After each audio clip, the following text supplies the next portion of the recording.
Pela segunda vez, os bombardeios dos Estados Unidos abalaram várias regiões do Irã, pois mais de 90 alvos foram destruídos pelos caças e mísseis de cruzeiro americanos, incluindo instalações estratégicas próximas à usina nuclear de Bushehr. A resposta do Irã foi uma retaliação imediata, atingindo instalações militares americanas no Catar, Kuwait e Bahrein. Por que os Estados Unidos continuaram os ataques ao Irã? Será que isso foi apenas um pequeno ataque? Ou os Estados Unidos têm um plano maior de realmente enfraquecer o regime que governa o Irã?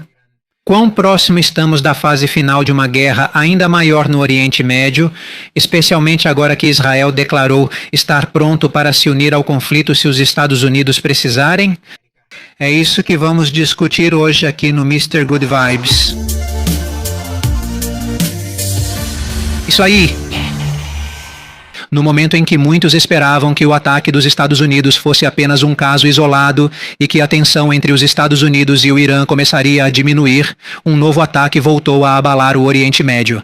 Após a primeira série de ataques aéreos na quarta-feira, os Estados Unidos lançaram novamente uma operação ainda maior e mais ampla contra o Irã na madrugada desta quinta-feira. Uma segunda onda de ataques, que segundo o Comando Central dos Estados Unidos foi realizada para destruir a capacidade do Irã de atacar navios e controlar uma das rotas de petróleo mais importantes do mundo, o Estreito de Hormuz. Em apenas 2 dias, explosões quase consecutivas foram ouvidas em várias partes do Irã. Se na primeira noite cerca de 80 alvos militares iranianos foram bombardeados pelos americanos, na segunda onda isso se expandiu ainda mais, com quase 90 alvos militares sendo atingidos. Não foi apenas um local que foi atingido. Desde cidades costeiras até locais militares estratégicos, a força da operação foi sentida. Entre os lugares atacados estavam Bandar Abbas, Sirik, Khuzestak, Chabahar, Jais, Ilha Abu Musa, Konarak e até algumas áreas próximas à província de Bushehr, onde está localizada uma das instalações nucleares mais importantes do Irã, embora o Irã tenha anunciado que suas instalações nucleares na região não foram atingidas. Explosões também foram relatadas em Teherã, na própria capital do país, aumentando o temor de que não seja apenas uma mensagem, mas o início de um novo capítulo de um conflito maior. Segundo os Estados Unidos, o motivo da operação foi o suposto ataque anterior do Irã a alguns navios comerciais que passavam pelo Estreito de Hormuz, uma passagem estreita, mas extremamente importante, por onde flui uma grande porcentagem do petróleo e gás natural do mundo inteiro. Para Washington, eles não podem permitir que o Irã use essa rota como uma arma contra a comunidade internacional. Mas para o Irã, isso é uma clara violação e um passo agressivo que só vai piorar ainda mais a situação. De acordo com os primeiros relatos, pelo menos 14 pessoas morreram em 2 dias de troca de ataques, incluindo um membro da Guarda Revolucionária Islâmica, ou IRGC. Dezenas de outros ficaram feridos, enquanto autoridades iranianas disseram que não foram atingidos apenas alvos militares, mas também algumas infraestruturas civis. Enquanto os Estados Unidos dizem que sua operação é limitada, muitos especialistas agora questionam até onde isso realmente vai chegar. Porque a cada míssil lançado e a cada base atingida, o espaço para a diplomacia fica ainda menor. O mais perigoso é a declaração de Israel de que estão apenas esperando a oportunidade certa, e quando os Estados Unidos disserem que precisam de suas forças, eles estão prontos para atacar o Irã novamente. Mas à medida que os danos dos ataques aumentam, o mundo inteiro agora enfrenta uma questão ainda maior. Qual é realmente o verdadeiro objetivo dos Estados Unidos? Isso é apenas para conter o Irã? Ou será que este é o começo de um plano maior para enfraquecer de vez o poder de Teherã? Na cúpula da OTAN, em Ankara, Turquia, a mensagem do presidente dos Estados Unidos, Donald Trump, foi clara. Segundo ele, o memorando de entendimento entre os Estados Unidos e o Irã está praticamente pronto após a nova tensão na região. Mas mesmo tendo dito que as negociações ainda podem continuar, ele admitiu que não espera que o próximo passo seja fácil. Para Trump, o que os Estados Unidos fizeram foi uma forma de mostrar que o Irã não pode usar o medo e as ameaças para controlar as ações de outros países.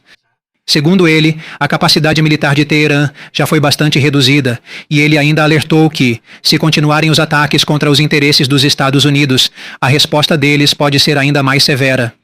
Mas apesar das palavras duras, Trump também disse que não deseja uma campanha militar prolongada. Segundo ele, o que tiver que acontecer vai acontecer rapidamente, enquanto ele acredita que o Irã ainda quer chegar a um acordo. Mas é aqui que entra o grande debate entre muitos especialistas, porque por mais poderosas que sejam as bombas, mísseis e armas modernas dos Estados Unidos, será que isso é suficiente para derrubar completamente um país como o Irã? Alguns analistas afirmam que a situação não é tão simples. Os ataques aéreos podem destruir bases, instalações, sistemas de radar e equipamentos militares, mas derrubar um governo é diferente, ainda mais um que está preparado há décadas para esse tipo de pressão. Segundo Alan Saller, um professor de política da Universidade de Bradford, a estratégia dos Estados Unidos já chegou a um beco sem saída se depender apenas de pressão militar. Na visão dele, o simples bombardeio não funciona se o objetivo é mudar o rumo de um país inteiro. Por causa da história, a queda de um governo geralmente não acontece apenas por ataques externos. Mas isso geralmente acontece quando há uma forte crise econômica, perda de apoio interno e divisão dentro do próprio sistema. Por isso, agora existem duas direções possíveis para a situação. Primeiro, os Estados Unidos estão apenas usando seu poder militar como pressão para forçar o Irã a aceitar um acordo mais favorável. Mas a segunda possibilidade é o que muitos temem, que enquanto os ataques continuam, ambos os lados podem perder o controle da escalada. Porque no Oriente Médio muitas guerras não começaram porque um país queria entrar em um conflito prolongado. Às vezes tudo começa com um ataque aéreo, um erro de cálculo e uma retaliação que não pode mais ser contida. Enquanto os Estados Unidos mostravam sua força pelo ar, o Irã rapidamente mostrou que não deixaria o ataque sem resposta.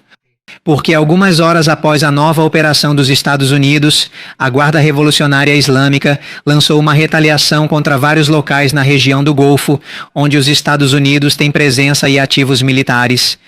De repente, sirenes soaram em alguns países vizinhos, enquanto o medo de que a crise não ficasse restrita apenas ao Irã voltou.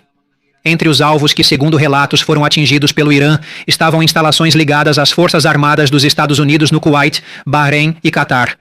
De acordo com os relatos, isso inclui locais como Arif Jan e Ali al-Salem, no Kuwait, assim como Jaffer e Sheikh Issa, no Bahrein.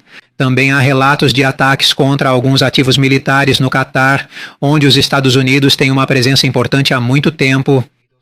O Irã teria usado uma combinação de mísseis balísticos, mísseis de cruzeiro e drones, enquanto os sistemas de defesa aérea dos países da região agiram para interceptar alguns deles antes que atingissem seus alvos. No Kuwait, autoridades de defesa disseram que interceptaram vários mísseis e drones, enquanto uma pessoa ficou ferida devido aos destroços que caíram durante o ataque. Mas, de acordo com autoridades do Irã, isso é apenas o começo da resposta deles caso as operações dos Estados Unidos continuem. A Guarda Revolucionária Islâmica do Irã, IRGC, alertou que pode ampliar seus alvos para outras bases militares dos Estados Unidos na região. E a situação ficou ainda mais emocional porque tudo isso está acontecendo enquanto o Irã está de luto por seu ex-líder supremo, o Ayatollah Ali Khamenei, que morreu nas fases iniciais do conflito, na cerimônia fúnebre que contou com a presença de inúmeros apoiadores iranianos. Não foi apenas um dia de luto, mas também se tornou um símbolo de raiva e um apelo por vingança. Um dos mais altos oficiais militares do Irã, o Major-General Abdul Rahim Abdullahi, comandante do quartel-general central Qatam al-Anbiya, fez um forte alerta após o serviço fúnebre. Segundo ele, os Estados Unidos e Israel não devem pensar que a tristeza que vem do povo iraniano é sinal de fraqueza. Em vez disso, ele disse que essa raiva continuará até que os responsáveis sejam responsabilizados. Aqui a situação ficou ainda mais delicada porque, para os Estados Unidos, o que estão fazendo é uma resposta militar para proteger seus interesses. Mas para o Irã, isso não é mais apenas uma questão de bases ou equipamentos destruídos. Para eles, isso se tornou uma luta pessoal, uma luta ligada à honra, soberania e vingança. Quando um conflito envolve não só estratégia, mas também as emoções de uma nação, torna-se muito mais difícil conter uma guerra. Mas no meio de todos os mísseis, ataques aéreos e ameaças, há um lugar que pode ditar até onde essa crise pode chegar: o Estreito de Hormuz. Esta é a estreita passagem marítima entre o Irã e a Península Arábica, mas, mesmo sendo pequena no mapa, é uma das rotas econômicas mais importantes do mundo inteiro. Porque é por aqui que passa grande parte do suprimento de petróleo e gás natural liquefeito utilizado por vários países. Isso mostra que conflitos na região não são só um problema do Irã ou dos Estados Unidos. Isso pode ser sentido no preço da gasolina, dos alimentos e de outros produtos em várias partes do mundo. Para o Irã, o Estreito de Hormuz é seu trunfo mais forte. Porque mesmo que os Estados Unidos tenham uma forte capacidade militar, o Irã controla um lugar que é extremamente importante para o comércio global. Quando a passagem dos navios por aqui é perturbada, isso rapidamente causa medo no mercado internacional. É por isso que Teherã usa isso como vantagem nas negociações. Para eles, enquanto tiverem a capacidade de afetar o fluxo de petróleo no mundo todo, eles têm uma forma de resistir às sanções e à pressão militar. Mas a maior arma do Irã também pode ser sua maior fraqueza. Porque se o Estreito de Hormuz for completamente paralisado, não só outros países serão afetados, mas a própria economia do Irã também será atingida. Teherã também depende da venda de petróleo para sustentar sua economia. E quando o movimento dos navios diminui, o perigo no mar aumenta e os compradores evitam a região, a própria receita deles também cai. Segundo analistas econômicos, o bloqueio naval dos Estados Unidos obrigou o Irã a vender petróleo mais barato e dificultou as exportações devido às restrições e ao receio das companhias internacionais de navegação. Outros países também não conseguem encontrar uma rota alternativa de imediato. A Arábia Saudita e Emirados Árabes Unidos possuem outros oleodutos para exportar petróleo, mas não substituem totalmente a capacidade do Estreito de Hormuz.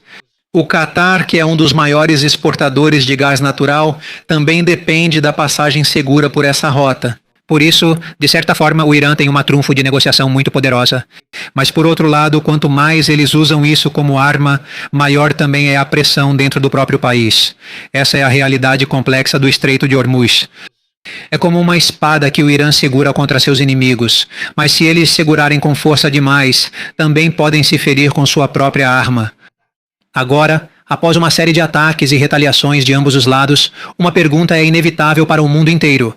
Será que este é o começo de uma guerra ainda maior no Oriente Médio? Ainda mais agora, já que muitos líderes da OTAN expressaram apoio à posição dos Estados Unidos e concordaram que são necessárias medidas mais rigorosas para impedir a crescente ameaça do Irã na região. Para Trump, isso prova que não é só os Estados Unidos que vê perigo na situação envolvendo o Irã.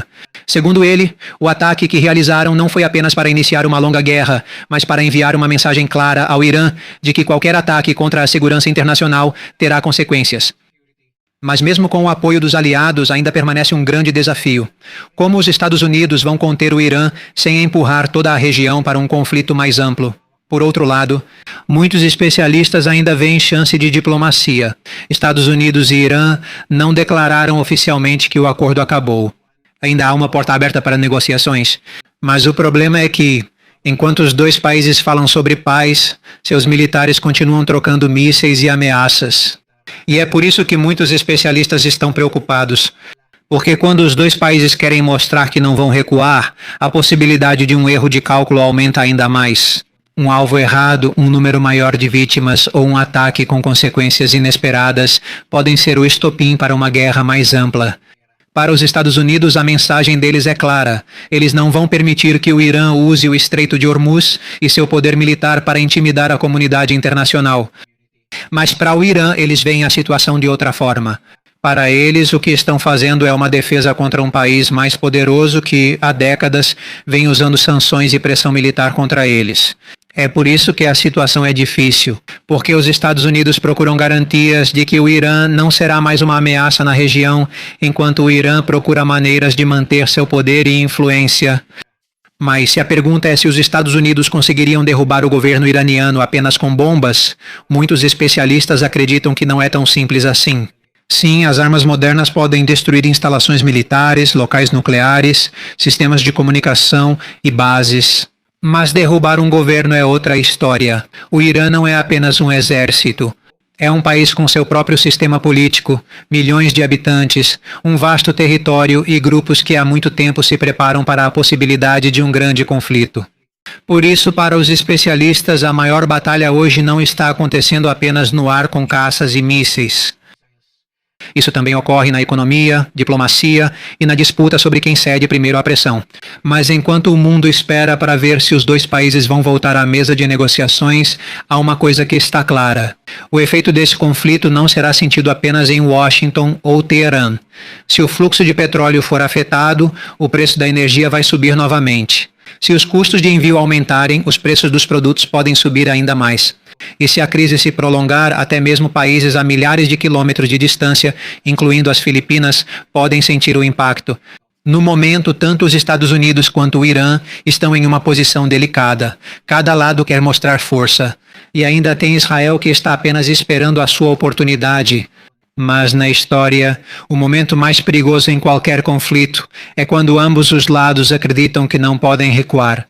Porque às vezes o mais difícil de conter não é o primeiro ataque, mas a vingança sem fim que vem depois dele. Por isso agora o mundo inteiro tem a mesma pergunta. Será que esses dois antigos rivais finalmente encontrarão um caminho de volta para a paz? Ou o que está acontecendo agora será o começo de uma nova guerra que mais uma vez mudará a história do Oriente Médio? E você, o que acha dessa guerra interminável? Prefere que Estados Unidos e Israel sigam lutando contra o Irã até derrotarem o regime de lá? Ou você prefere que os Estados Unidos deixem o Irã em paz em seu próprio país? Não hesite em compartilhar seus comentários abaixo. Se gostou do vídeo, compartilhe e inscreva-se no canal. Veja também os vídeos à direita para perder ainda mais seu tempo.